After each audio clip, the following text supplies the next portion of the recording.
Bonjour les runners, bonjour les sportifs, bonjour au petit monde de la course à pied, c'est Seb et je vous retrouve aujourd'hui pour le 169e épisode du podcast À côté de mes pompes. En cette période du mois de juin où les températures commencent à monter, eh bien il faut s'acclimater à la chaleur. Pour ma part, les séances se font soit de façon très matinale autour de la piste ou dans ma campagne Beauceronne et également j'ai repris les séances du club mercredi avec une séance sous la chaleur, mais bon, on avait de l'ombre pour faire le renforcement musculaire et donc la forme va de mieux en mieux. J'ai repris le fractionné il y a quelques jours, j'ai déjà fait 2 séances. Alors je dois avouer que je ne suis pas encore à mon poids de forme, mais petit à petit, les sensations reviennent et j'essaie de bouger au maximum, d'où ces nombreuses séances de vélo taf qui me conduisent de mon domicile jusqu'à mon établissement scolaire, même si les jours de cours vont être de plus en plus réduits sur cette fin d'année. Alors avant de vous présenter mon invité du jour, je voulais vous remercier pour vos petits messages. Des personnes régulièrement prennent de mes nouvelles pour savoir où j'en suis côté forme, où j'en suis de ma reprise, est-ce que le dos me fait encore souffrir? Donc merci à vous, merci aux personnes, auditeurs, auditrices, fidèles qui suivent le podcast, ça me fait énormément plaisir. Continuez à liker, à vous abonner, à partager ce contenu sur les réseaux. Une évaluation, un petit commentaire, ça me fait toujours plaisir. Place maintenant à la présentation de mon invité du jour qui est au trail ce que Didier Deschamps est au football. J'ai l'immense plaisir de recevoir dans cet épisode Philippe Propage qui a été pendant 12 ans sélectionneur de l'équipe de France de trail. Derrière lui, de nombreuses médailles, de nombreux titres, de nombreux podiums et je voulais savoir un petit peu comment cet éleveur de champions procédait. Quelle est sa méthode? Quels sont ses secrets? Philippe est un homme de terrain qui, après avoir joué au football, s'est mis, grâce à son épouse, à la course à pied. Très rapidement, il a délaissé la route pour les espaces et la nature qu'il affectionne aujourd'hui par-dessus tout, mais très vite, il s'est orienté également vers les formations d'encadrement, d'entraîneur, de coach. Il a donc gravi les échelons pour se retrouver en responsabilité à la tête de cette équipe de France de trail, mais également de 24 heures et de semi-marathon. Il cumulait les 3 casquettes. Philippe est un homme de terrain, il affectionne ce contact avec les athlètes. Il le dit et il l'affiche tout haut, il n'y a pas une méthode Propage. C'est son expertise, sa connaissance des athlètes qui font aujourd'hui ses résultats. Il vient de décrocher avec Clémentine Geoffrey, mais aussi avec Blandine Lirondelle ou encore avec Ludovic Pomeray de merveilleux titres, mais il nous dira que la victoire ne se cache pas forcément dans une première place. L'essentiel est parfois ailleurs. Bien évidemment, je remercie Philippe d'avoir pris du temps en plein milieu de ces mondiaux de trail où l'équipe de France a encore brillé. Il est temps pour moi de vous laisser en compagnie de Philippe Propage. Les secrets d'un coach de champion, c'est le nouvel épisode du podcast À côté de mes pompes. Bonne écoute à vous. Bonjour Philippe, bienvenue sur le podcast À côté de mes pompes. Je te sors donc de ces championnats du monde d'Innsbruck. J'espère que tu n'as rien loupé en acceptant l'invitation du podcast. Je vais quand même louper certaines arrivées, notamment chez les filles. Et puis le classement par équipe qui va se jouer à très peu de choses, je pense. Mais quand même, chez les garçons, je pense que ça doit, d'après mes calculs, même si c'est des calculs un petit peu d'apothicaire, parce que c'est un petit peu compliqué, c'est vrai que si on additionnait les places plutôt que les temps, ça serait plus facile à comptabiliser, et y compris pendant la course, parce que pendant la course, on n'a aucune visibilité. Mais je pense quand même que chez les garçons, ça doit le faire aussi par équipe. Et chez les filles, si on en reste dans la configuration actuelle, et il reste quand même une dizaine de kilomètres, mais je crois que les places sont un petit peu attribuées et je vois au fil des kilomètres où il y a peu de modifications. Donc, chez les filles aussi, ça doit bien se dérouler par équipe et individuel aussi, bien sûr, mais par équipe. Voilà. Alors, même si tu n'es plus aujourd'hui le sélectionneur de l'équipe de France, tu restes attaché à cette sélection. Tu as même des athlètes peut-être qui sont dans cette sélection aujourd'hui et que tu entraînes. Ben oui, exactement. Donc, j'ai la chance d'avoir eu hier sur le trail court la championne du monde, la nouvelle championne du monde, Clémentine Geoffrey, qui est devenue championne du monde. Aujourd'hui, sur le long, il y avait une belle carte à jouer avec Blandine, l'hirondelle. Malheureusement, elle est blessée déjà depuis quelques semaines. On le savait. Bon, on a quand même on a fait la préparation en fonction de cet état. Euh, Malheureusement, voilà, elle a pris le départ ce matin. Elle a pris un départ, elle a pris la tête de course rapidement. Mais au bout d'une heure et demie de course, c'était plus supportable. Et sachant que la course, elle va durer presque 12 heures chez les filles, donc c'était impossible de rejoindre l'arrivée. Donc malheureusement, elle a dû s'arrêter avec, tu t'en doutes, beaucoup de peine. Mais là, elle est sur toi, je l'ai pas eu. Elle est sur le parcours, encourager les copines. Ben voilà, je crois quelque part que si les copines peuvent obtenir une belle médaille par équipe, et ben ça sera peut-être un lot de consolation, même si rien n'empêche la compétition, rien ne peut la remplacer. Mais voilà, ça sera. Elle aura participé aussi, cette fois par la voix, malheureusement. Euh, voilà, parce que ouais, je pense qu'elle avait une belle carte à jouer si elle avait été dans son état, on va dire, optimum. Malheureusement, ce n'était pas le cas. Mais voilà, la blessure, elle fait partie de la carrière d'un athlète. Euh, Malheureusement, ça tombe mal. Et c'est sa première blessure depuis le début de sa carrière. Donc, c'est d'autant plus difficile aussi à gérer ça parce qu'il n'y a pas de précédent. Mais voilà, ça fait partie de la carrière. Il faut l'accepter. C'est peut-être son corps qui lui a demandé de lui envoyer un témoin, un signal d'alerte. Voilà, il faut peut-être relever le pied un peu. Elle a tellement fait des belles saisons et enchaîné des très très beaux succès que voilà, peut-être que son corps aujourd'hui lui demande de souffler un petit peu. C'est ce qu'elle va faire et j'ai vraiment aucun doute sur la suite qui sera tout aussi belle que ce qu'elle a fait, voire plus.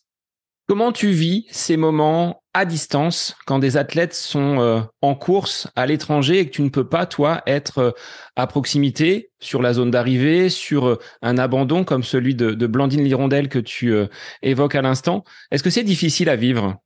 Alors, il y a deux choses. C'est difficile à vivre parce qu'effectivement, on aimerait apporter sa contribution et à distance, on ne peut pas.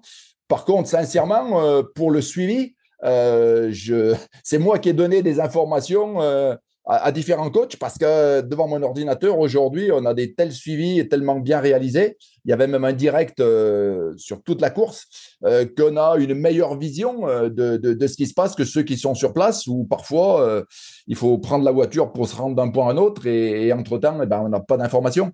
On a moins d'informations lorsqu'on est sur le terrain, mais on vit des choses qui sont tout autres. Et si aujourd'hui je ne les vis plus pareil, notamment avec l'équipe de France, c'est parce que voilà, des soucis de santé m'ont imposé de ne plus trop voyager. C'est ce qui a fait qu'aujourd'hui je me suis mis en retrait. Mais je vis toujours avec la même passion le résultat de ces équipes parce que j'ai pas pu entraîner pendant 12 ans l'équipe de France de trail et même encore, j'étais avant avec l'équipe de France de 24 heures. J'ai même suivi l'équipe de France de semi-marathon, c'était dans les années 2000. Donc voilà, je veux dire, il y a quelque chose qui me rattache à cette équipe, à ce maillot. Et voilà, je crois que toute ma vie, j'aurai toujours un œil plus qu'attentif à cette sélection. Elle m'a fait vibrer et elle me fait vibrer d'une autre façon aujourd'hui, puisque je suis moins impliqué. Mais voilà, c'est pas quelque chose dont je veux détourner mon regard, ça c'est certain.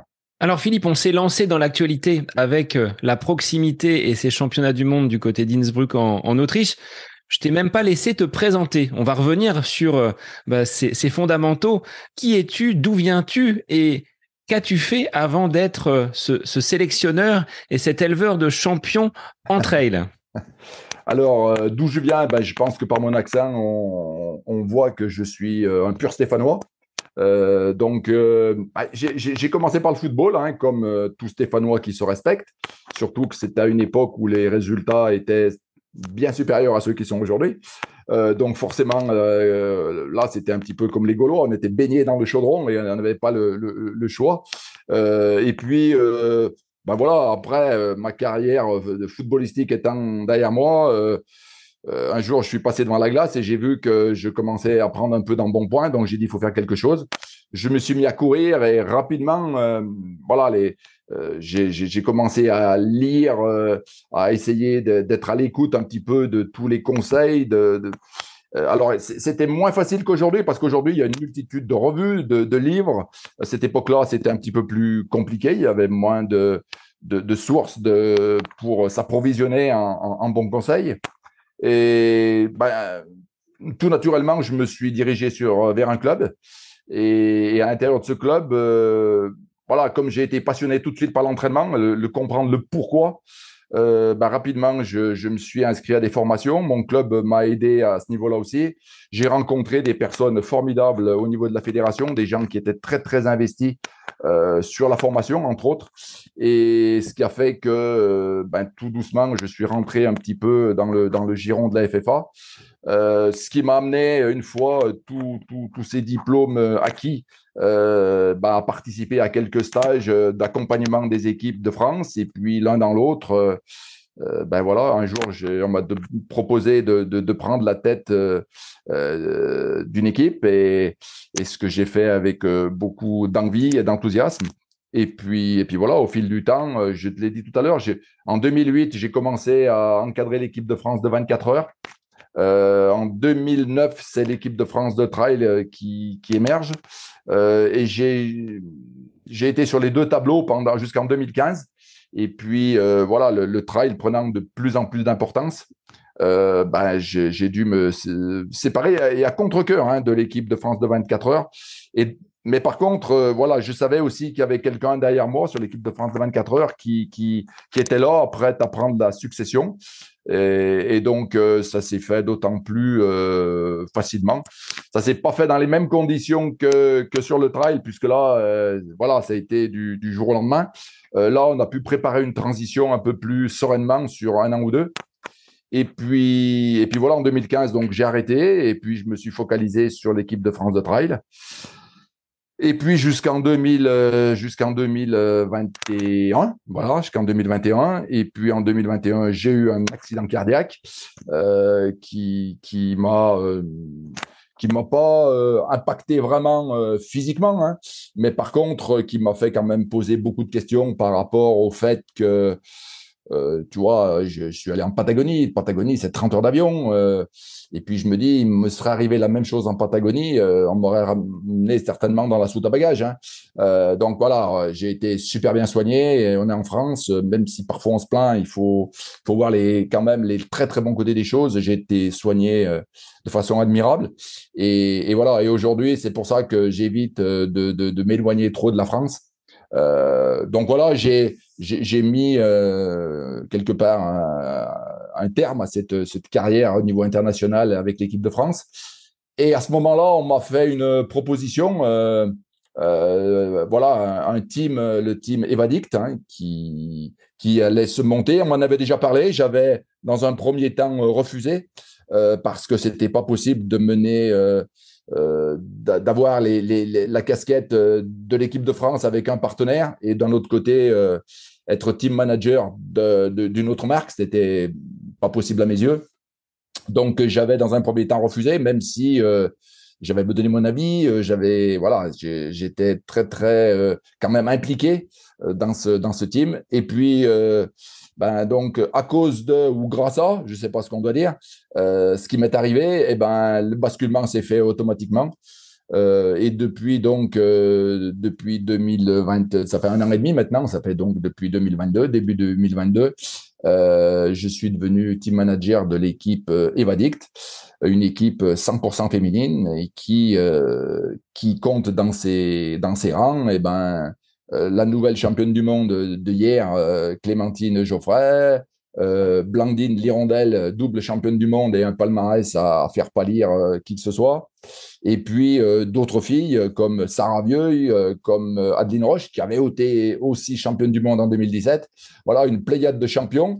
Et puis d'autres athlètes. Parce qu'on voulait aussi ne pas faire une équipe que de membres de l'équipe de France. On avait aussi cette volonté de prendre des athlètes en parallèle. Et ces athlètes-là, ce sont aussi des athlètes, des très bonnes athlètes, hein, qui gagnent aussi des courses, mais voilà, qui n'ont pas le statut international. Mais c'était notre volonté d'avoir un groupe équilibré et assez représentatif du peloton, on va dire. Enfin, on va dire même le peloton, enfin la tête du peloton, on va dire. Hein. Voilà, c'était aussi notre but parce que on voulait aussi avoir. Il y a aussi un travail qui est effectué par nos athlètes pour des retours, notamment sur du matériel.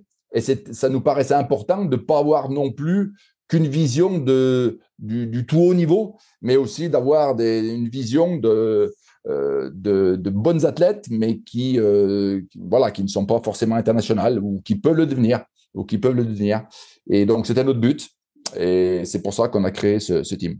Là, quand tu parles, Philippe, d'athlètes internationales, de team, ce sont des athlètes qui sont professionnels ou elles exercent une activité à côté? Est-ce qu'aujourd'hui, on peut avoir une activité qui soit 100% dédiée au trail ou est-ce qu'elles sont obligées, ces jeunes femmes que tu encadres, d'aller au travail avec peut-être des aménagements ou pas d'ailleurs dans leur emploi du temps? Alors, c'est sûr, c'est certain que c'est beaucoup plus facile si on était professionnel. Après, moi, à titre personnel, mais c'est purement personnel, hein, je pense, moi, j'incite pas des athlètes à ne faire que ça. Voilà. Parce que c'est quand même très aléatoire, d'une part. Deuxièmement, ce n'est pas le football. Donc, ce qu'on peut en tirer financièrement, ça n'a rien à voir avec les sommes que l'on peut voir affichées dans certains sports. Donc, c'est un petit peu compliqué. Et puis, ça, c'est ma doctrine à moi. Hein. C'est pas forcément la meilleure, mais c'est la mienne. Je pense que c'est important, en parallèle de ce sport, d'avoir une activité professionnelle, comme d'avoir une activité familiale, sociale, etc. Mais je pense quand même que c'est important. Alors après, effectivement, si on a la possibilité de l'avoir, cette profession en parallèle, mais d'avoir des aménagements, il est évident que c'est quand même un gros avantage. Mais parce lorsque la carrière s'arrête, voilà, on peut tout de suite rebasculer sur, je dirais, un travail entre guillemets normal. Et puis ça peut arriver aussi dans le cas d'un athlète blessé qui est plus même, à mon sens, de pouvoir rebondir parce que mentalement, c'est compliqué si on ne faisait que ça, parce qu'on n'a pas trop de bouée à laquelle se raccrocher. Or, effectivement, de toute façon, dans la vie, rien n'est tout blanc, rien n'est tout noir. Donc, d'un côté, ça peut désavantager parce que c'est moins facile peut-être de se libérer, de se soigner, etc. Mais en parallèle à ça, je pense que voilà, ça permet d'avoir parfois aussi de sortir de cette bulle où sont enfermés parfois les athlètes de haut niveau, où ils parlent entre eux, ils sont en stage entre eux, et parfois ils ont tendance à se couper un peu de la vraie vie, je dirais. Et moi, j'aime bien que mes athlètes puissent continuer à avoir une pratique professionnelle en parallèle. Et pour en revenir à la team Evadict, tout le monde, enfin toutes nos filles en l'occurrence, ont une activité professionnelle avec certaines des emplois du temps qui sont plus légers que d'autres, mais tout le monde a une activité et ça n'empêche pas de performer quand on voit les résultats que l'on a et ce que font ces filles. Voilà, c'est pour ça que je pense que parfois, c'est bien de pouvoir faire plusieurs choses à la fois. C'est intéressant. Toi, le footballeur, qui, on le sait, je l'ai été également, on n'aimait pas forcément faire des tours de terrain. En préparation estivale, c'est pas ces choses-là qu'on aime faire. On préfère toucher le ballon. Comment tu as découvert le trail? Il me semble que pour la course à pied, ton épouse t'a mis un peu le pied à l'étrier. Alors, elle ne m'a pas mis le pied dans l'étrier, elle me l'a mis dans la basket. Voilà, parce que j'étais pas à cheval. Oui, effectivement, c'est ma femme qui déjà courait avant moi. Voilà, et quand je la voyais partir parfois courir avec des copines, sincèrement, ça ne me faisait pas envie d'y aller. Et puis, au fil du temps, voilà, et moi, j'ai mis de côté le football. Et puis, voilà, j'ai dit, il faut quand même conserver quand même une certaine condition physique. Je me suis bien accompagné, j'ai beaucoup souffert au début, et puis voilà, je me suis pris au jeu, et moi, lorsque je fais quelque chose, je le fais à fond ou je le fais pas. Et ouais, j'ai perdu 12 kilos la première année, et puis voilà, je me suis entraîné un peu au début, puis tout doucement beaucoup. J'ai fait ce que je dis à tout le monde de ne pas faire, c'est-à-dire c'était le calendrier des courses sur route là, qui était avec des 10 km semi-marathon où j'ai couru tous les dimanches. Là, j'ai acquis une grosse expérience. Bon, c'est surtout ce qu'il ne faut pas faire, hein, mais ça m'a permis de voir qu'effectivement, il ne fallait pas le faire. Parce que j'ai multiplié les blessures, j'ai multiplié un tas de choses, mais bon, voilà. Et puis, donc, tout de suite, je me suis aperçu que ce n'était pas la bonne solution. Donc, je me suis rapproché d'un club. J'ai eu un entraîneur dans ce club qui m'a aussi, lui, conforté dans l'idée que j'étais passionné par l'entraînement et qu'il fallait que je m'y plonge un peu plus. Donc après, bah, j'ai mené une carrière de course sur route et d'entraîneur. Et puis ensuite, le trail est arrivé. Hein, c'était l'autre siècle. Hein, C'était voilà. avant, comme on disait en off tout à l'heure. Ouais, c'était même l'autre millénaire, on va dire. Et effectivement, j'ai fait les premiers trails parce que voilà, j'avais fait des marathons et puis voilà, j'avais atteint mon maximum sur le marathon, qui n'était pas si terrible que ça. Et du coup, voilà, j'avais envie de partir, de découvrir d'autres choses. Je suis quelqu'un qui a beaucoup aimé, qui aime beaucoup la nature. Donc, concilier les deux, c'était formidable. Et puis, voilà, je suis parti. Alors, au début, les débuts, c'était pas comme aujourd'hui où on peut courir tous les dimanches et on a le choix. À cette époque-là, il y avait quelques trails, ils n'étaient pas très nombreux. Et donc, on allait un petit peu aux quatre coins de la France lorsqu'il y avait un trail qui était organisé. Et puis, bah, tout doucement, je me suis aperçu que c'était quelque chose qui me plaisait. Donc, je me suis un peu plus focalisé sur cette discipline. Et puis, tout doucement, cette discipline, elle a émergé. Et aujourd'hui, on voit ce qu'elle est. Et je pense qu'on va peut-être pas forcément s'en arrêter là, parce qu'aujourd'hui, la nature, c'est quelque chose qui est dans l'air du temps. Le sport aussi. Donc, je pense que les deux sont alliés dans cette discipline. Et voilà, je suis plutôt optimiste pour les années futures sur le développement de cette discipline.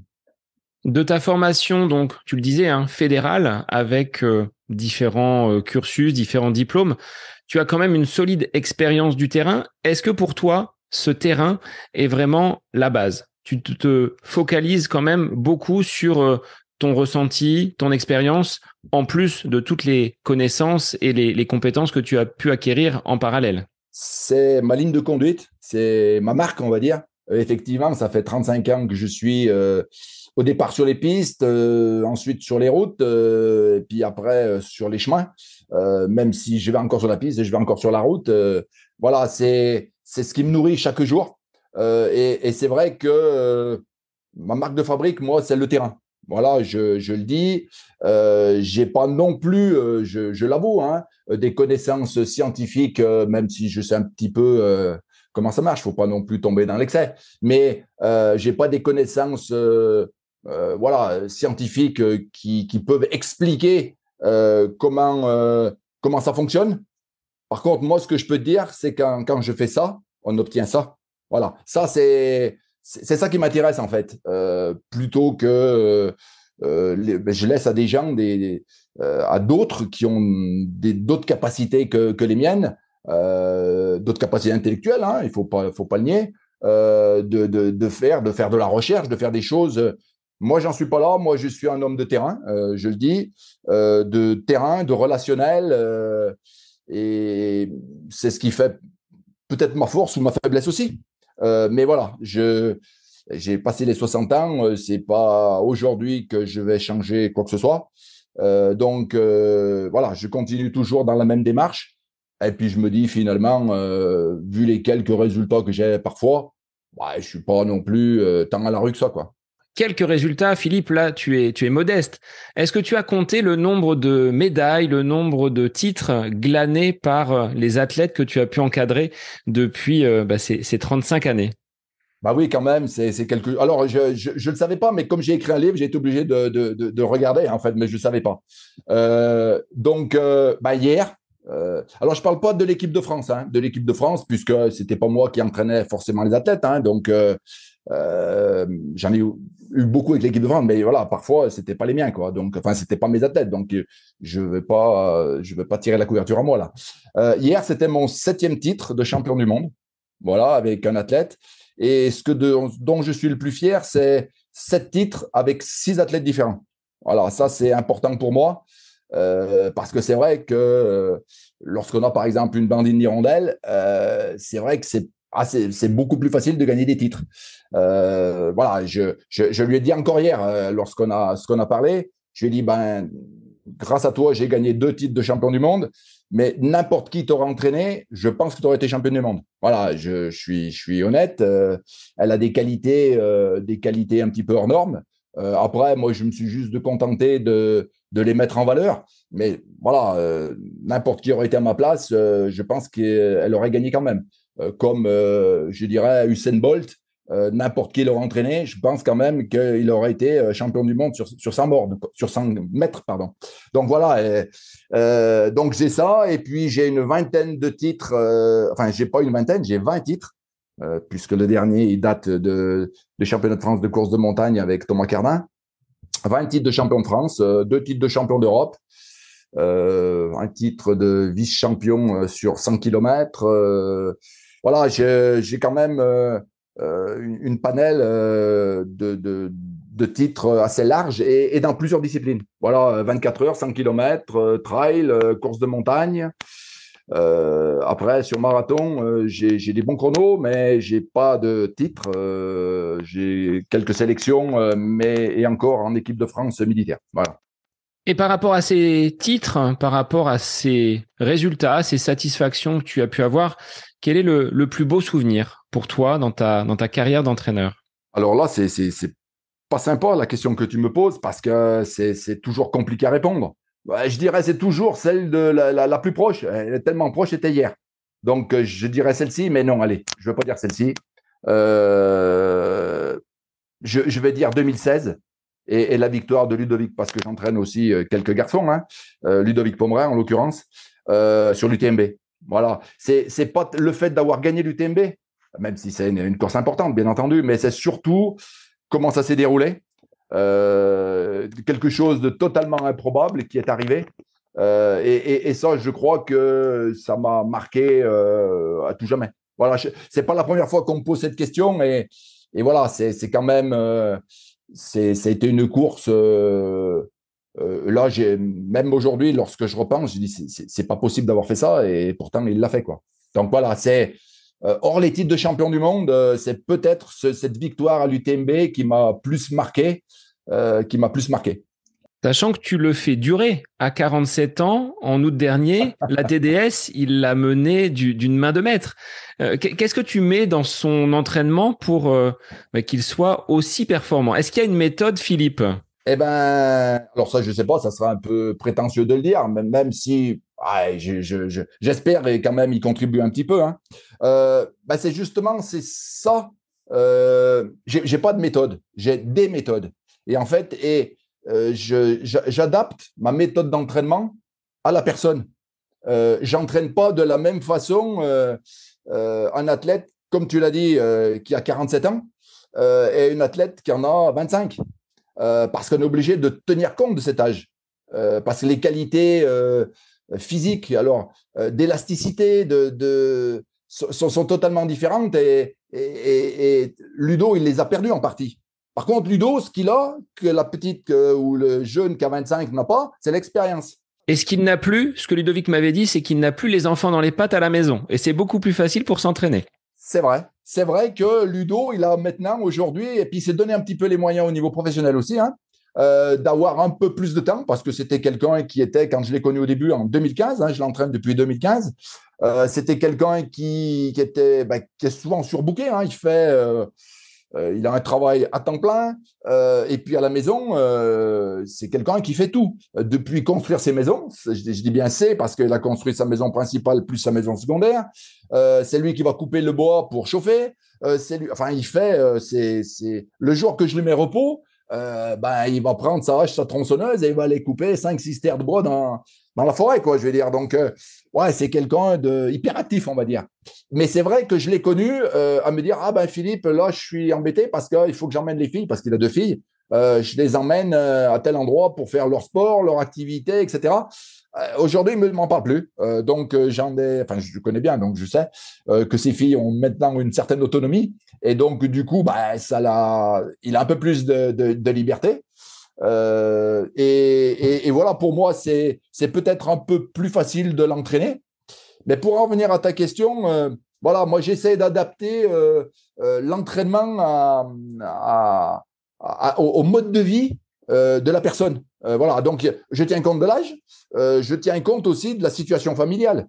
Il est évident que un garçon ou une fille qui est célibataire, il a moins de contraintes au moment lorsqu'il quitte son travail, il peut consacrer énormément de temps à son entraînement. Alors, ce qui n'est pas forcément vrai pour quelqu'un qui a des enfants, qui doit les récupérer à l'école, etc. Et puis voilà, il faut passer aussi du temps avec eux. Quelqu'un qui est célibataire ou quelqu'un qui est marié. Et puis aussi tenir compte justement de leur profession. Ça, c'est important. Blandine, par exemple, voilà, elle fait des gardes. Donc, quand elle fait des gardes pendant 3-4 jours, si tu ne le sais pas, si tu regardes son plan d'entraînement, celui qui regarde vu de l'extérieur, il dit mais Philippe, il est fou. Là, elle ne fait rien pendant 3-4 jours. Et puis après, pendant 4-5 jours derrière, elle va doubler tous les jours. Eh bien oui, mais moi, j'ai tenu compte de son emploi du temps. Son emploi du temps, elle me le note. Et moi, l'entraînement, je le conçois par rapport à ça. Et je parle de Blandine, mais pour d'autres, c'est exactement la même chose. J'entraîne, parce que j'entraîne aussi pas que des champions. Hein. J'ai des gens qui sont, par exemple, pompiers. Le pompier, il va travailler pendant 24 heures et puis il va être en repos 48. Lorsqu'il est en travail pendant 24 heures, il ne va rien faire, voire même peut-être pas faire grand-chose encore le lendemain parce qu'il aura eu des grosses interventions. Mais ensuite, lorsqu'il sera de repos, on va travailler davantage. Donc, si tu veux, si tu lis le plan sachant pas tout ça, il n'y a pas de cohérence. Moi, je m'adapte par rapport à ça. Et puis, il y a aussi un autre paramètre, c'est le lieu d'habitation de la personne. Tu as des personnes, j'entraîne toujours hein, depuis 2010 Sylvain Court, qui a été champion du monde en 2015. Et Sylvain, il habite à Bordeaux. Et Sylvain, il a gagné quand même les championnats du monde sur la Maxi Race à Annecy avec plus de 5000 mètres de dénivelé. Eh bien, Sylvain, c'est pareil, si tu ne savais pas, si tu ne tenais pas compte justement de son lieu d'habitation, toute la semaine, on ne travaillait qu'à plat. Et puis le week-end, il prenait le train et il allait dans les Pyrénées. Et pendant 2 jours, on ne faisait que du dénivelé. Si tu veux, c'est pas quelque chose que je préconise dans l'entraînement pour être équilibré. C'est pas la bonne chose. Mais moi, je tenais compte de sa problématique à lui de ne pas avoir de dénivelé.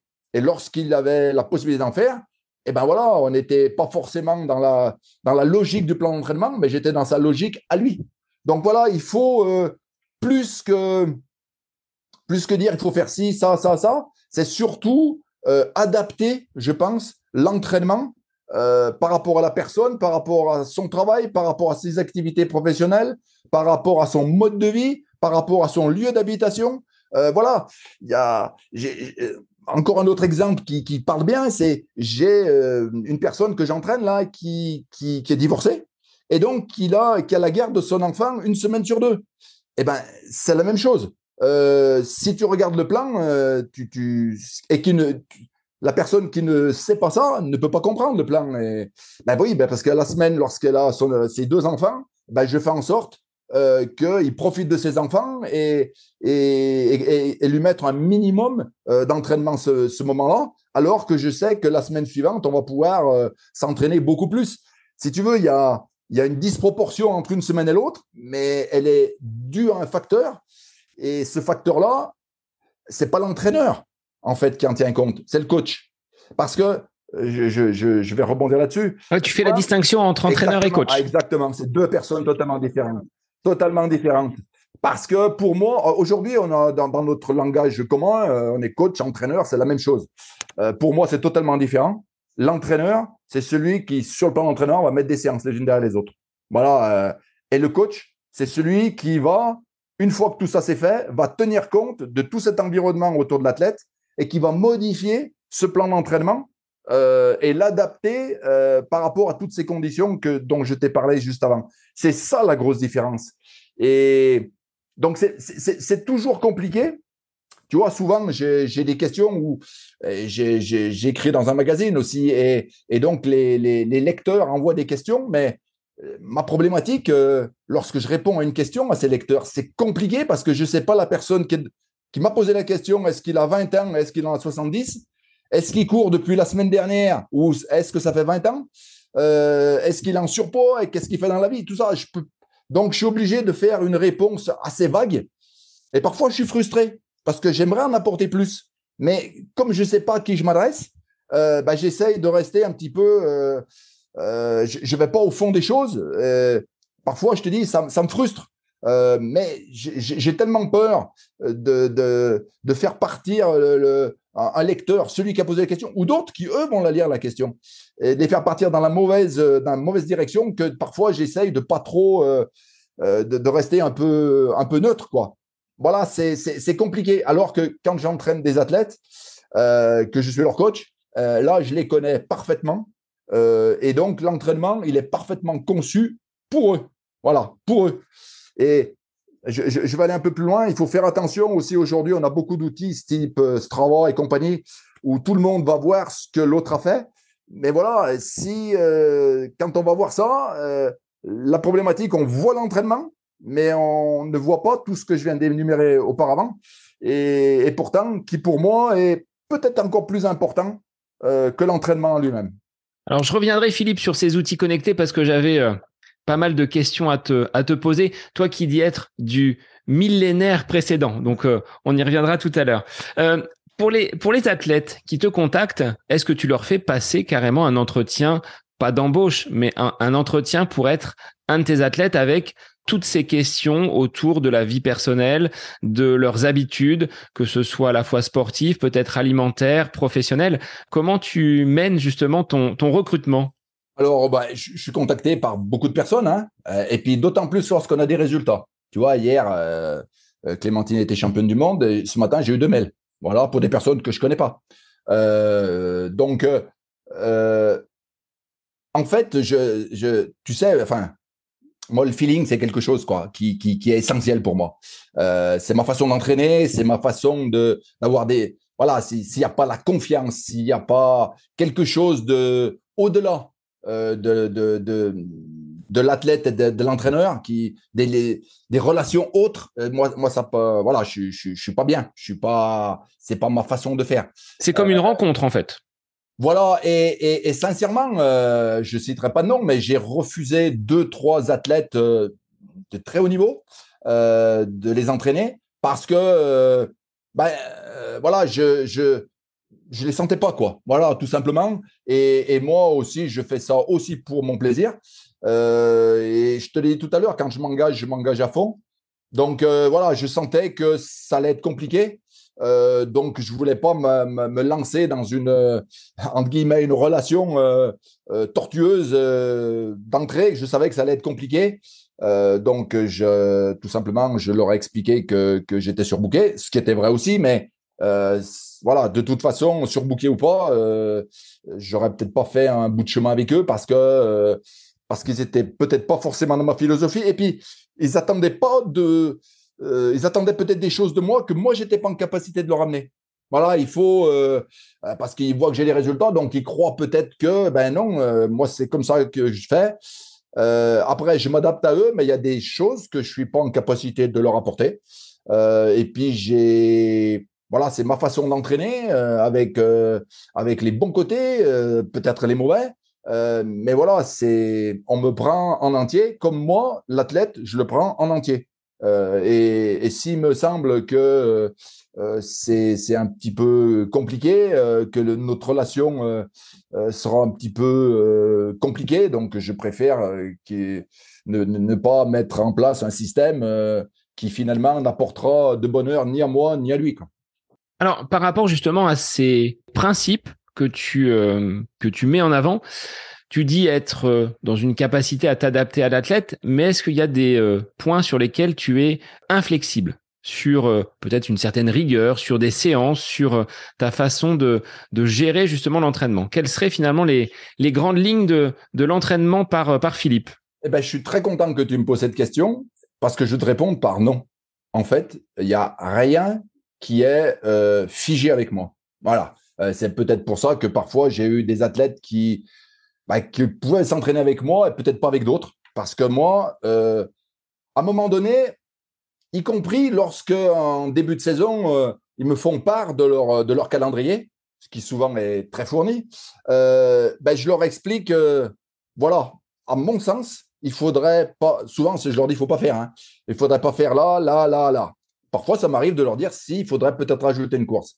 Mais une fois que moi, je leur ai expliqué ce que j'en pensais, et en fait, c'est eux qui ont la décision. Voilà, ça, je suis clair.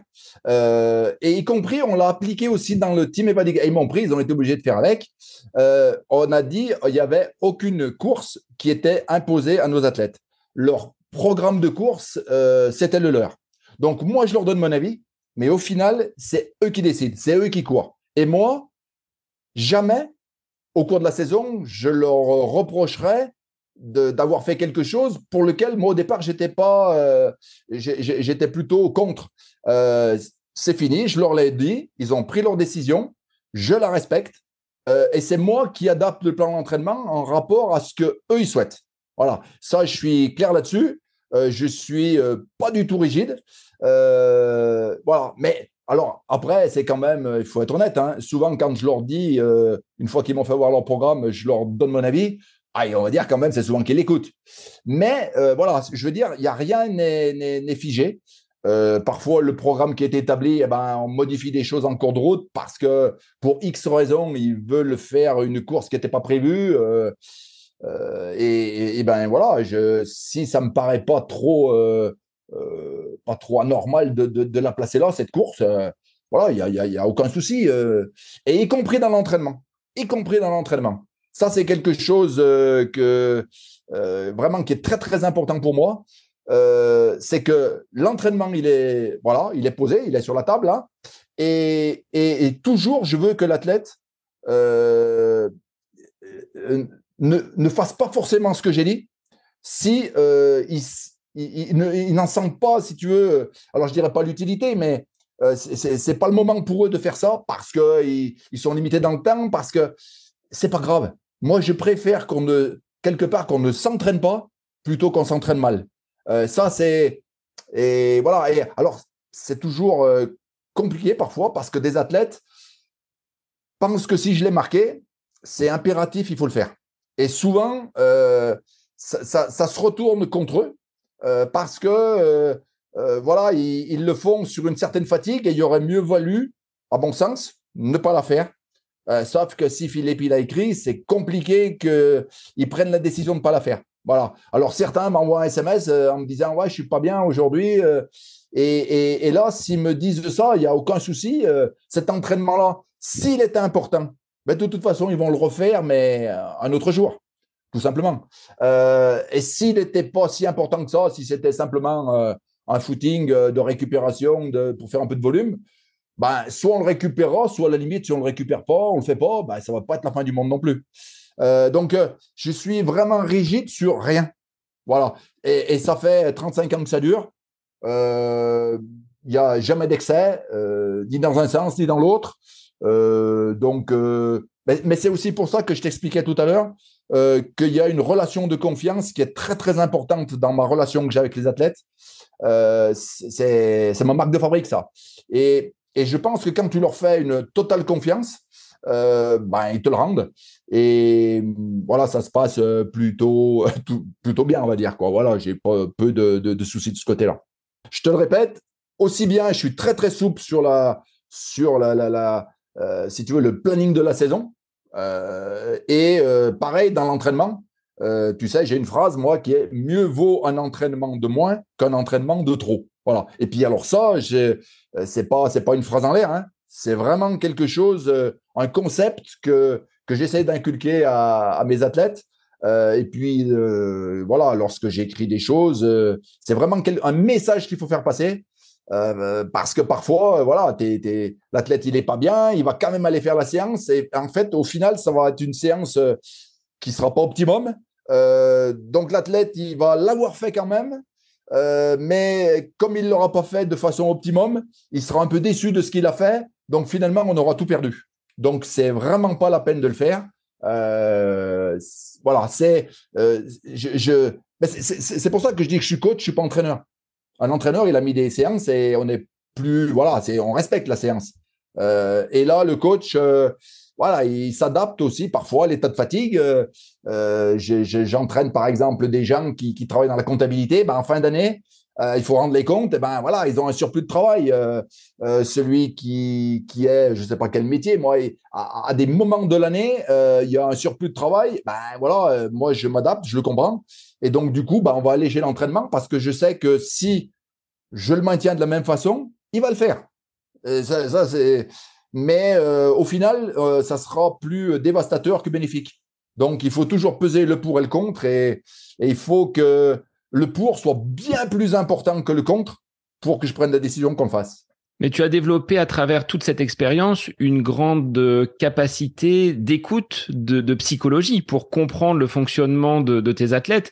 Certes, il faut qu'ils soient responsabilisés derrière pour pouvoir tenir compte de ta proposition de séance et qu'en fonction de leur état de fatigue, ils puissent ajuster. Mais derrière, sur un plan mental, tu as dû compiler beaucoup de situations pour aujourd'hui être capable de les analyser. Ben voilà, moi, mon atout, je ne l'ai pas pris dans les livres, je l'ai pris sur le terrain. Voilà. Et justement, c'est ce que je t'expliquais tout à l'heure. Moi, parfois, je suis pas en capacité d'expliquer, alors, physiologiquement, hein. Après, quand même, j'ai quand même quelques notions, mais de l'expliquer, de faire un texte sur quelque chose.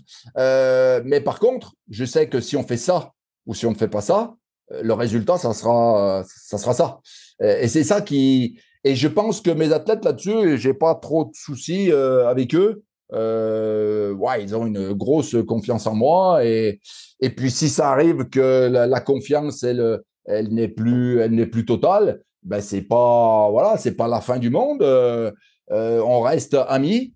J'ai bien dit amis et pas copains, hein, amis parce que j'ai vraiment des relations très très fortes avec ces gens-là. Ça ne change rien. À un moment donné, tu sais, c'est comme dans un couple. Parfois, on est un moment ensemble et puis voilà, il y a des choses qui changent dans la vie et puis les gens se séparent, mais c'est pas pour ça qu'ils se parlent par un avocat interposé, hein. Malheureusement, ça arrive, mais parfois aussi, ça se fait en bonne intelligence et voilà, et chacun va de son côté et c'est pas pour ça que ça remet en cause quoi que ce soit dans l'amitié et dans que j'ai pour ces gens-là. C'est simplement, on a fait un morceau de chemin ensemble. Et puis à un moment donné, ben voilà, le hasard de la vie fait que on ne travaille plus forcément ensemble. Et puis, mais c'est pas grave, ça c'est la vraie vie. C'est pareil dans le travail, c'est pareil dans le couple, c'est pareil partout. Donc voilà, c'est voilà. Mais tu as raison.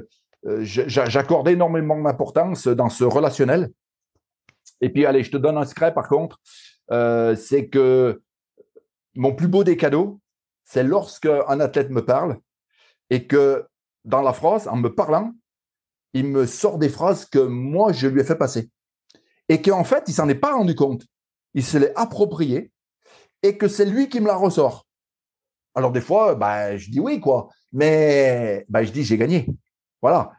L'idée que je voulais lui faire passer, c'est lui qui me la ressort. Il essaie de me convaincre, moi. Bon, ben, je lui dis pas, mais tu te rappelles, j'ai dû te la dire 20 fois, cette phrase. Mais c'est quelque part, quand ça se passe, ça, mais c'est là je suis aux anges. Parce que je dis mon message, ben, non seulement il l'a entendu, mais il l'a surtout bien compris. Et ça, je dirais, c'est la plus belle des récompenses, en fait, pour un coach. Coach que tu es, Philippe, avec peut-être une difficulté, c'est la distance. Les athlètes ne sont pas à proximité de ton domicile.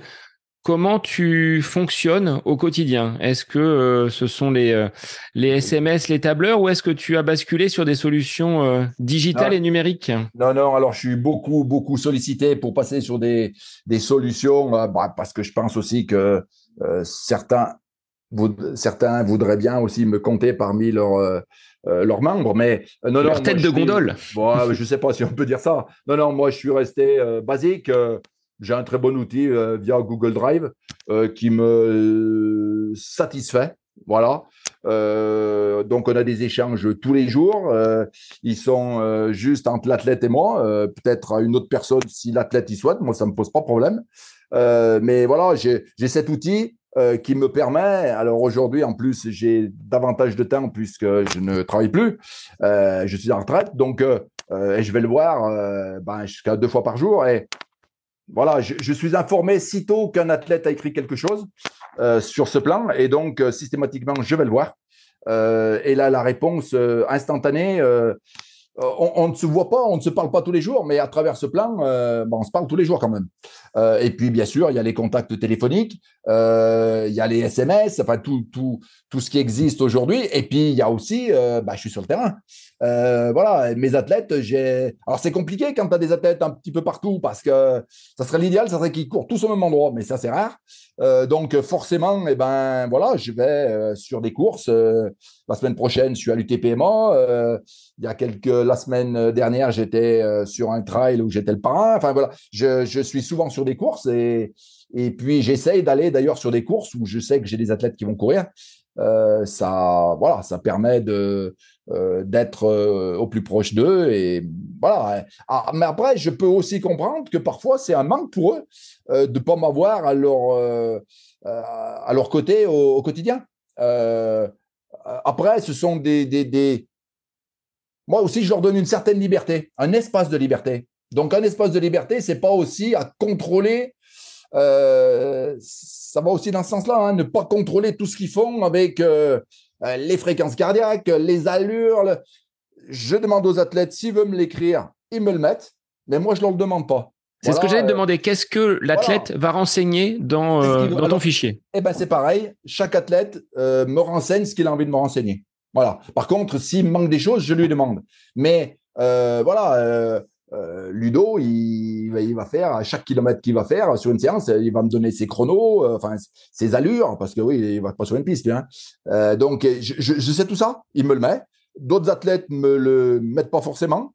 Thomas Carlin ne le met pas forcément. Voilà, chacun a une façon de me communiquer les choses. Et là, c'est comme tout le reste. Je fais en fonction de ce que l'athlète souhaite écrire.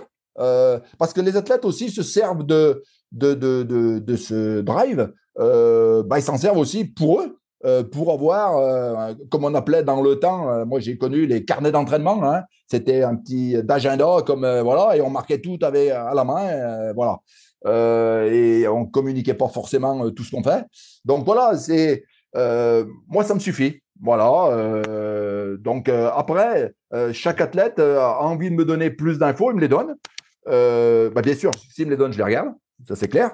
Mais s'il n'a pas envie de me les donner forcément, c'est pas trop un souci. Et puis, j'ai un tel relationnel avec eux que fonction de souvent ce que je leur demande plus, moi, c'est leur ressenti. Et je les connais tellement que en fonction des mots qu'ils ont employés, je sais si ça s'est bien passé, mal passé.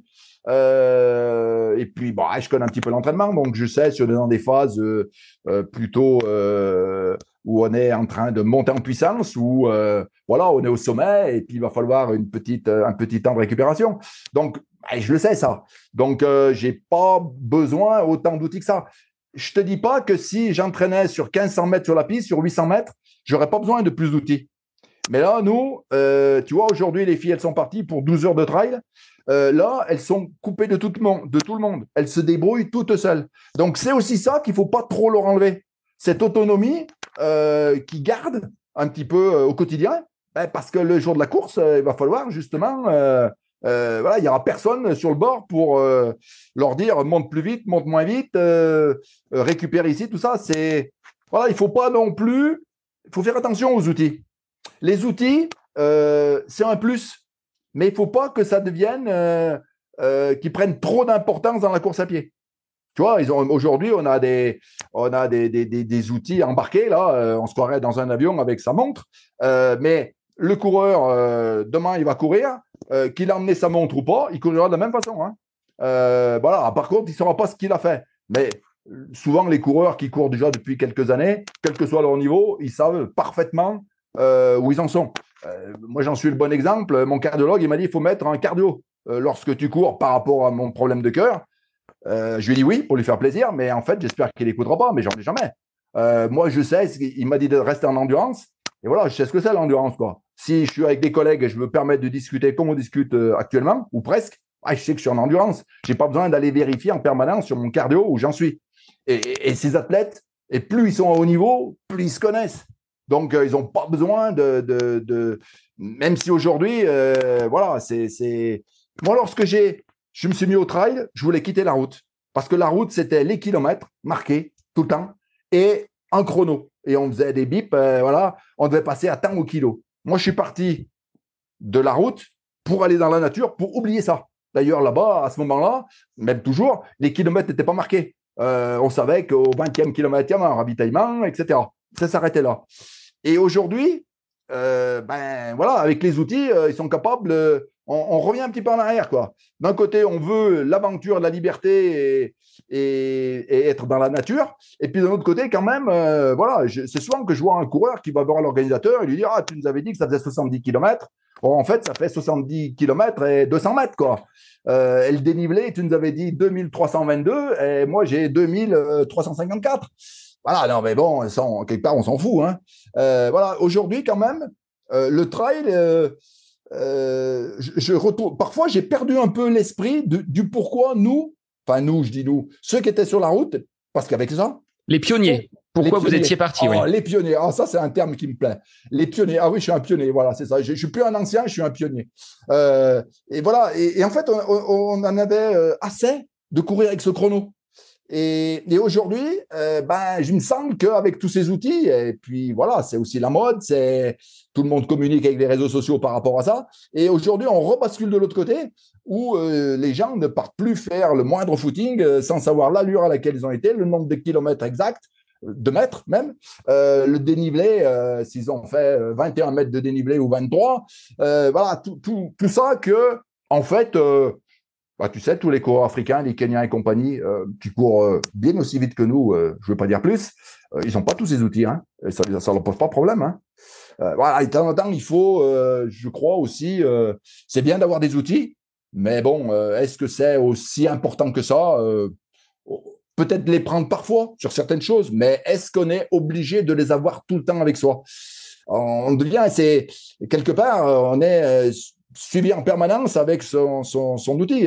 Dans la vie de tous les jours, j'entends souvent les gens qui se plaignent, on est traqué, bah ouais, mais eux, avec leurs outils, c'est eux qui donnent les moyens pour qu'on sache exactement où ils sont, quoi. Hein. Est-ce que Philippe, sur ce développement du trail auquel tu as contribué par ta bascule de la route vers ces sentiers et cette nature, et puis ensuite encore plus à la tête donc de l'équipe de France, est-ce que ton regard est plutôt optimiste sur le développement de cette discipline, ou est-ce que tu en vois certaines limites? Tu le disais, par peut-être les outils connectés, le fait d'avoir peut-être un peu trop de spectacles autour du trail, ça peut poser problème.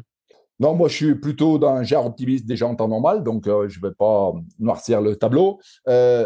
Bon, il y a effectivement ce qui me fait sourire, en fait, ce que je t'expliquais, que les gens aujourd'hui, voilà, ils ont leurs outils qui leur disent exactement ce qu'ils ont fait, tout ça. Mais bon, après, si ça leur convient comme ça, c'est pas un problème pour moi.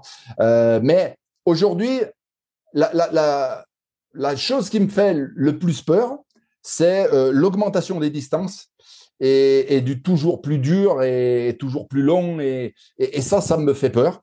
Non pas que je suis contre ce type de course, mais où je suis farouchement contre, par contre, c'est cet enchaînement que peuvent faire certains parce que justement, ils n'ont pas suffisamment de recul pour voir aussi les effets pervers que peut amener de tels enchaînements.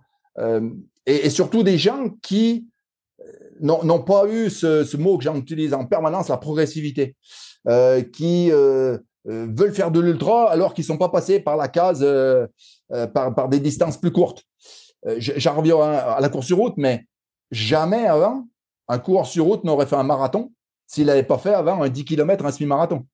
Or, aujourd'hui, on a des gens, et parfois qui me contactent, qui veulent préparer des ultras et en fait, qui n'ont encore pratiquement pas couru, quoi. Et ça fait sourire, mais n'empêche que c'est relativement... Il y a pas mal de gens dans cette situation-là. Donc, il faut... voilà, c'est plus ça qui me fait peur, parce qu'on risque d'entraîner des gens dans des blessures, des gens qui sont un petit peu... moi, ce que je veux pas, c'est que le jour que l'athlète arrive, ils disent c'est fini, voilà, c'était trop dur, tout, et je prends mes chaussures, je les mets à la poubelle et c'est fini. Je retourne devant ma télévision à boire ma bière, quoi. Voilà, ça c'est quelque chose qui me convient pas. Bien sûr que parfois, moi-même, j'ai eu cette envie lorsque j'arrivais sur une course où ça s'était pas bien passé, où j'avais beaucoup souffert, mais le lendemain, c'était parti. Déjà, je réfléchissais à la suivante.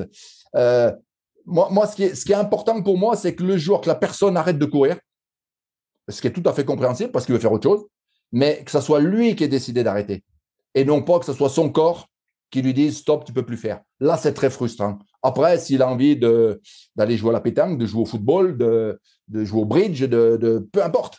C'est pas important si c'est son choix. Mais si malheureusement ce choix il est dicté par sa santé, alors là, on a tout faux là. On a tout faux. Voilà, ça c'est quelque chose. Moi, je veux qu'on fasse des beaux vieux. Voilà, et non pas des gens avec des prothèses de partout. Donc, oui, à l'ultra, moi, je suis pour, j'entraîne des gens pour, hein, mais à condition de le faire avec parcimonie et de s'y être préparé auparavant. Voilà, parce que l'ultra, il y a le jour de la course, ça c'est une chose, mais il y a aussi tout l'entraînement qui est en amont. Et celui-là, il est lourd. Donc, faisons attention, on se fait plaisir, on a envie de le faire, on le fait, mais voilà, il faut aussi savoir... toutes les bonnes choses, elles sont d'autant meilleures qu'on les fait que parfois. Si on les fait à répétition, je pense qu'on perd beaucoup de plaisir. Et si c'est que du plaisir, c'est moins grave. Mais si on met en jeu sa santé, c'est beaucoup plus grave. Est-ce que c'est pas là la science du coach, d'être capable de raisonner l'athlète, de lui dire là tu as peut-être été un petit peu trop loin par des mots, par des phrases que tu vas leur transmettre, notamment sur une période de blessure. Je pense que c'est là où on voit vraiment la capacité du coach à remobiliser un athlète et à le remettre sur ses pieds. Tu sais, lorsqu'il y a la performance, je dirais, je vais intervenir, tu vois, la semaine prochaine au conseil départemental de la Loire devant 50 chefs de service où on m'a demandé justement d'expliquer comment dans le sport, ce sont des gens qui font du management, d'expliquer dans le sport comment je gérais la victoire et comment je gérais la défaite. Et ça sera vite fait la victoire. Hein. Je veux dire, tu n'as même pas besoin d'en parler. Les gens, ils savent qu'ils ont gagné. Au contraire, je dirais que parfois, tu es obligé de leur appuyer un peu sur la tête parce que leur tête, elle sort trop de l'eau. Voilà. Et par contre, où c'est plus difficile, c'est quand tu n'as pas obtenu ce que tu étais venu chercher et que là, tu as tendance à couler au fond de la piscine et que là, tu es obligé de mettre la main sous le menton pour le tenir en surface, quoi. Et ça, c'est ce qu'il y a de plus compliqué. C'est ce qu'il y a de plus compliqué. Je pense que c'est que moi, ça. Hein. Il faut toujours préparer la personne à cette possibilité. Voilà. De façon à ce que si elle arrive, alors de toute façon, elle va être déçue, elle va être, etc. Ça, c'est normal, y compris moi, hein, parfois. Hein. Mais voilà, déjà anticiper le fait que ça peut ne pas marcher. Voilà. Et que si ça se fait, c'est pas non plus la fin du monde. Et ça, ton athlète, si tu lui dis une semaine avant, il va être d'accord avec toi. Par contre, si tu lui dis la même chose une heure après qu'il n'ait pas été au niveau où il pensait être, là, il n'entend plus de la même façon. Sauf que si tu lui as dit et que tu lui as bien fait comprendre, tu lui as bien expliqué de dire, tu es d'accord avec moi, hein, c'est pas grave. Si il te dit oui, Tu dis, mais oh, souviens-toi ce qu'on a dit la semaine dernière. Tu étais d'accord avec moi que ce n'était pas non plus la fin du monde si malheureusement tu pouvais pas, t'obtenais pas ce que tu étais en droit d'espérer. Ça fait partie du jeu, c'est le sport. Donc il faut, je pense, bien l'expliquer en amont. Après, moi, j'ai une technique qui est la mienne, hein, qui vaut ce qui vaut. Hein. Tout le temps, on débriefe sur l'instant de la course, hein, parce que le coureur, comme tu disais, je ne suis pas forcément avec eux. Et moi, je veux toujours savoir ce qu'ils ont fait, parce que souvent, je suis devant mon téléphone à attendre des résultats. Mais je dis un mot, deux mots, et tout le temps, on débriefe de la course, moi, le mardi, mercredi. Parce que, moi, ça me donne le temps aussi d'analyser un peu plus ce qui s'est passé. Parce que parfois, sur l'instant, tu n'as pas forcément les mots. Et puis parfois, y compris toi, tu t'attendais plus. Parfois, c'est compliqué d'avoir les mots justes. Parce que toi, comme ton athlète, tu es dans l'émotionnel à ce moment-là. Et l'athlète, tu sais, l'athlète, soit ça a bien marché et c'est le meilleur du monde, et c'est pas vrai. Soit ça n'a pas marché et c'est le plus mauvais, et c'est pas vrai non plus. Mais ça, c'est sur l'instant. Or, et tu t'aperçois que sa discussion, elle est totalement différente le mardi ou mercredi, ou pendant la nuit qui a suivi, il a refait 10 fois la course dans sa tête. Et parfois, les explications au non-résultat, c'est lui qui va te les amener, en fait. Parce qu'il a tellement réfléchi, et lui, il va te dire, ah ouais, mais j'ai fait telle erreur à tel endroit, enfin, telle erreur. On suppose qu'il y a quelque chose qui ne s'est pas bien passé. Et quelque part, c'est presque lui, en partie, qui fait le débrief de la course. Et moi, je suis là comme en accompagnement, parce que en fait, il s'est rendu compte a posteriori que finalement non plus, c'était pas la fin du monde, et que peut-être il avait fait quelques petites erreurs qui ont pu contribuer à ce que il n'ait pas fait ce qu'il espérait. Donc moi, on débriefe toujours, jamais à chaud, en fait, parce qu'à chaud, on n'est pas bon, quoi. Je fais pas de politique là, mais je sais pas, tu regardes les élections, le soir des élections, tout le monde, ils sont autour de la table et ils ont tous gagné. Pourtant, il y en a qui n'ont pas fait des gros scores, quoi. Mais voilà, parce qu'il faut dire, et puis après, au fil du temps, ils vont expliquer qu'effectivement, il y a peut-être des choses qui n'ont pas bien marché, mais sur l'instant, c'est vrai qu'on n'est pas objectif et je veux dire, on est trop sous l'émotion encore pour être vraiment avoir le recul nécessaire pour bien analyser ce qui s'est passé. Philippe, toi qui es un homme de terrain, est-ce que tu prends du plaisir à te fondre un petit peu dans la foule, à être le personnage discret, loin des projecteurs depuis que tu as dû quitter ce poste donc, de sélectionneur de l'équipe de France? Tu dois être quand même reconnu parce que tu es un des personnages marquants de la course à pied et du trail, mais est-ce que tu aimes justement cette ambiance et ces courses, on va dire, un petit peu plus populaires? Déjà, on me reconnaît parce que je suis à la fois grand et moustachu, donc voilà, des fois je sors du lot. Ce qui me manque aujourd'hui, alors effectivement, j'ai quand même cette étiquette d'équipe de France qui est collée à la peau. Hein. J'entends quand je suis sur une course, quelqu'un qui passe à côté de moi et qui dit à son copain, ouais, t'as vu, c'est l'entraîneur d'équipe de France. Quoi. Tu vois, c'est dans leur tête, j'ai tellement cette image qui est de l'équipe de France qui est collée à moi que il y a des gens encore qui ont pas, qui sont pas forcément, qui sont pas toujours sur les réseaux, qui ne sont pas au fait de l'actualité, qui sont là surtout pour courir, peu importe le reste, voilà, qui sont pas encore au fait. Mais moi, ce qui me manque le plus aujourd'hui, donc de ce côté-là, j'ai pas de souci particulier. Ce qui me manque le plus aujourd'hui, c'est de pas avoir obtenu mon certificat médical de la part de mon cardiologue et de participer à des épreuves. Alors, quand je dis participer, c'est être dans le peloton. Voilà, j'ai essayé de lui expliquer au cardiologue que, en fait, moi, ce que je voulais juste, c'était participer. Moi, quand j'arrive sur un ravitaillement, je parle avec les bénévoles, mais bon, je comprends tout à fait qu'il ne veut pas signer le papier, ça, je me mets à sa place. Mais voilà, c'est ça qui me manque le plus, c'est d'être au milieu du peloton et entendre discuter à droite, à gauche, quelque part de ce qu'est le peloton, en fait. Et qui, parfois, est un petit peu, enfin, même parfois, qui a rien à voir avec les discussions que je peux avoir avec les athlètes de haut niveau que j'entraîne. C'est aussi pour ça que moi, je m'impose d'avoir d'autres athlètes que des athlètes de haut niveau, parce que quelque part, ça te permet de revenir dans la réalité des choses, parce que le corps du peloton, c'est 99,9% du peloton.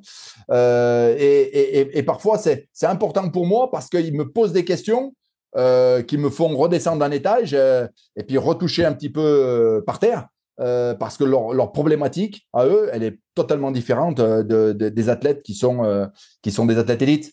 Donc, mais voilà, c'est ce qui me manque le plus, c'est de pouvoir être au milieu du peloton. Aujourd'hui, je suis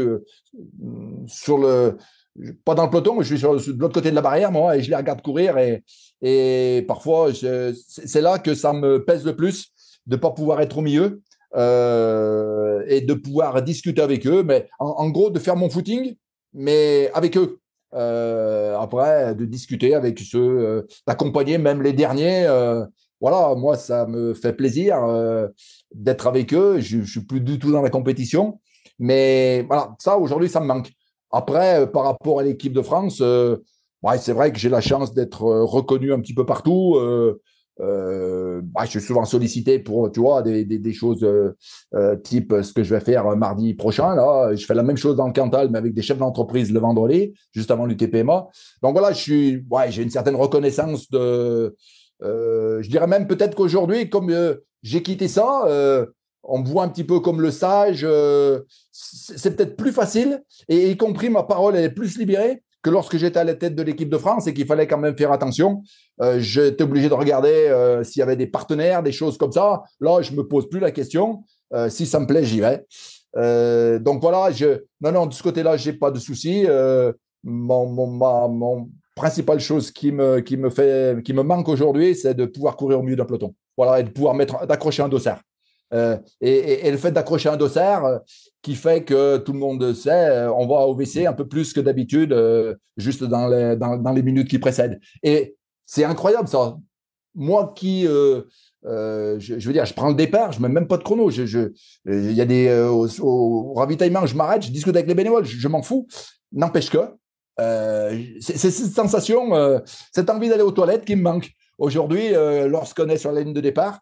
Et donc, physiologiquement, il y a des choses qui se passent quand même, puisque quelque part, c'est loin de moi la compétition. Et n'empêche que quand même, j'ai quand même ces témoins qui me rappellent que je suis sur une course. Et ça me manque. Voilà. Donc, voilà, c'est ce qui me fait le plus, ce qui est le plus dommageable pour moi aujourd'hui. Ça ferait un bon sujet d'épisode, hein, ce stress et les relations physiologiques que l'on peut avoir derrière. Alors je t'ai dit, je n'étais pas un scientifique. Je ne sais pas ce qui se passe à l'intérieur, mais par contre, je peux te dire ce qui se passe à l'extérieur. Et le résultat, ça, c'est une certitude. Voilà. Est-ce que Philippe, tu as déjà été contacté par des athlètes lyonnais? Et si oui, est-ce que tu as accepté de les entraîner, toi, le Stéphanois? Alors là, c'est une boutade, hein, là, ce que tu me lances. Mais attends, je réfléchis parce qu'il ne faut pas que je fasse d'impair. Je ne crois pas avoir de Lyonnais, mais c'est simplement parce qu'il n'y a pas de Lyonnais qui m'ont demandé. Hein. Non. Je croyais que tu allais dire il n'y a pas de Lyonnais qui font de la course à pied. Si, j'en connais. Donc, non, c'est pas vrai. J'en ai eu en équipe de France, voilà. Mais non, voilà, effectivement, ça, c'est vrai. Tu me dis ça parce que tu connais bien parfois les échanges qu'il peut y avoir entre supporters stéphanois de football, je parle, hein, et lyonnais. Mais voilà, non, dans le sport, dans notre sport, il n'y a absolument pas du tout ça. Et puis j'en suis fier. Voilà. Donc non, il y a zéro problème. Et je te dis pas que demain je vais pas entraîner. Le pire, ça serait d'entraîner Olas, non? C'est ça, non? Je sais pas s'il veut se mettre à la course à pied après avoir lâché à Textor les. Non, mais voilà, c'est ce qui me plaît dans ce sport aussi, c'est que ça, on a mis de côté ça, il y a zéro souci. Je crois aussi, c'est parce que dans notre sport, tu peux être 1000 au départ d'une course et qu'il y a 1000 gagnants. Et alors que dans beaucoup de sports, il y a un gagnant, un perdant. Au pire, ça peut faire match nul. Mais voilà, c'est ça aussi qui fait notre force. Et peut-être que celui qui a gagné, il est moins fier de ce qu'il a fait que celui qui est dernier. Parce que celui qui est dernier, son objectif, c'était simplement d'arriver. Alors que le premier s'était fixé un objectif et qu'il n'a pas, même s'il a gagné la course, il ne l'a pas forcément atteint. Oui, donc, la victoire n'est pas forcément la première place. Exactement. Donc chez nous, il n'y a que des victoires. Voilà. C'est aussi pour ça que il n'y a pas ce phénomène de rivalité entre les uns et les autres. parce que le premier il a été meilleur que le deuxième a été meilleur que le troisième, etc., etc. C'est comme ça. Et souvent sur les courses, on voit les premiers qui font demi-tour après avoir franchi une d'arrivée et qui viennent en contresens sur leur récupération et ils encouragent les derniers. Parce que c'est vrai que souvent les derniers, ils courent 2 fois plus longtemps que les premiers. Hein. Et les premiers, certes, ils courent plus vite, mais au niveau de l'effort, c'est le même que le dernier qui, lui, pourtant, aura couru à un niveau d'effort égal 2 fois plus longtemps. Donc, il a peut-être plus de mérite. Eh bien, merci Philippe. J'avais une dernière question avant de te lâcher pour aller voir les résultats du championnat du monde et si les garçons et filles ont décroché la médaille et le podium. Un instant pour toi où tu serais à côté de tes pompes, en dehors de toute activité physique. Qu'est-ce que tu aimes faire dans la vie quotidienne? Alors, dans la vie quotidienne, voilà, donc j'ai un certain âge, donc j'ai 4 petites filles. Donc, voilà, c'est passer du temps avec elles. Et quelque part, je suis frustré parfois parce que voilà, je vais sur une course et moi j'ai une petite fille qui fait de l'équitation et parfois j'ai envie d'aller la voir, mais bon, voilà, ça correspond pas. Donc voilà, ça c'est quand même quelque chose qui me plaît énormément. Ensuite, passer du temps aussi avec les gens que j'aime. Ça c'est parfois aussi, c'était la fête des mères la semaine dernière et j'étais sur une course parce que j'étais le parrain. Lorsque j'ai dit oui, j'ai dit oui aussi parce que c'était des bons copains moi qui organisaient, mais j'ai pas fait gaffe, j'ai pas fait une seconde attention que c'était le jour de la fête des mères. Après on a fait quelque chose, mais c'était pas le bon jour. Donc passer du temps et puis j'aime bien le jardinage. Parce que le jardin, c'est quelque chose qui te rend forcément l'investissement que tu as fait. Voilà, tu y passes beaucoup de temps, ton jardin, il est joli, il n'y a pas d'herbe, les légumes poussent bien. Si tu le négliges, ce qui m'arrive parfois à certains moments, il te le rend bien aussi. Lorsque tu reviens chez toi, tu as de l'herbe qui sont plus grandes que les légumes, tu as oublié d'arroser et tout est fané. J'adore faire du jardin. C'est un exercice simple. Ça permet de manger des légumes aussi de son jardin. C'est quelque chose qui me plaît. Après, je suis pas un spécialiste, hein, mais j'aime bien. J'aime bien. Merci Philippe pour cet échange sur ta carrière, sur ta méthode. Même si on a compris qu'il n'y en avait pas une estampillée, tu t'adaptes donc à n'importe quel coureur. Merci pour ce témoignage et je te souhaite de belles courses à venir avec les athlètes que tu encadres. Eh bien, écoute, je te remercie beaucoup et surtout, je souhaite à tous les personnes qui nous écouteront de faire une très belle saison. Et puis, si je les croise sur une course, qu'ils n'hésitent pas à venir me voir et s'ils ont envie de parler trail, le problème, c'est qu'on va savoir quand on va commencer, mais ils risquent de finir très tard. Voilà. Mais je les incite à venir me voir. Merci Philippe. Et pour les auditeurs, je vous dis à la semaine prochaine pour un nouvel épisode du podcast À côté de mes pompes. Bonne semaine à vous.